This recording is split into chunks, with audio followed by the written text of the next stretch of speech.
Hi friends, ఎలా ఉన్నారు? నేను మీ లలితశ్రీ. ఈరోజు మరో కథతో మీ ముందుకు వచ్చేసా. ఈరోజు నేను మీకు పెద్ద పులిగా మారిన ఒక ఎలుక గురించి చెప్పబోతున్నా. గోదావరి నడి ఒడ్డున ఒక గొప్ప మునీశ్వరుడు తపస్సు చేస్తూ ఉండేవాడు. అతను చాలా దయాపరుడు, ఎన్నో మహిమలు కలవాడు. చిన్న పెద్ద అని తేడా లేకుండా అందరికీ సహాయం చేస్తూ ఉండేవాడు. ఒక రోజున ఒక ఎలుక అతన్ని నమస్కరించి, మహానుభావ, నన్ను చంపడానికి ఒక పిల్లి రోజు నా వెంట పడుతుంది.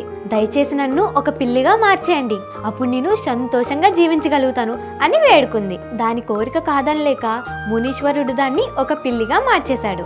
2 రోజులు గడిచాయి. ఆ పిల్లి పరిగెడుతూ ఆయాసపడుతూ వచ్చి మునీశ్వరుడి కాలు మీద పడింది.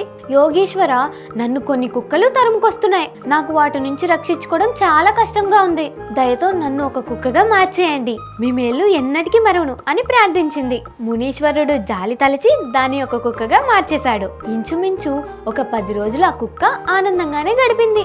11వ రోజున మళ్ళీ ఆయాసంతో రొప్పుకుంటూ మునీశ్వరుడి దగ్గరికి వచ్చింది. స్వామి, మీ దయ వల్ల నేను ఇంతవరకు ఆనందంగానే ఉన్నాను. కానీ ఈ రోజున ఒక పెద్ద పులి నా వెంటపడి తరుముకుంటూ వచ్చింది. అది నన్ను ఎక్కడా బతకనీయదు.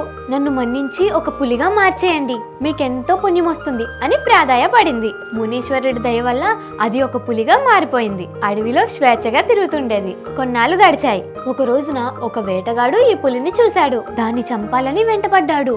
ఎలాగోలా తప్పించుకొని మునీశ్వరుడి దగ్గరికి వచ్చింది. ఒక మనిషి నన్ను చంపడానికి తరుముకుంటూ వస్తున్నాడు.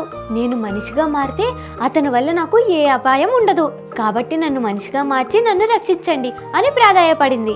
మునీశ్వరుడు చిన్నగా నవ్వి, నువ్వు పులిగా మారావు, కానీ నీలో ఎలుక లక్షణాలు మాత్రం పోలేదు. నువ్వు పులిగా ఉన్నా ఎలుగ్గా ఉన్నా ఒకటే, అంచేత నువ్వు వెలుగ్గానే ఉండిపో అని ఆయన దాన్ని మళ్ళీ ఎలుగ్గా మార్చివేశాడు. సో ఫ్రెండ్స్, దీన్ని బట్టి మనకేమర్థమవుతుంది?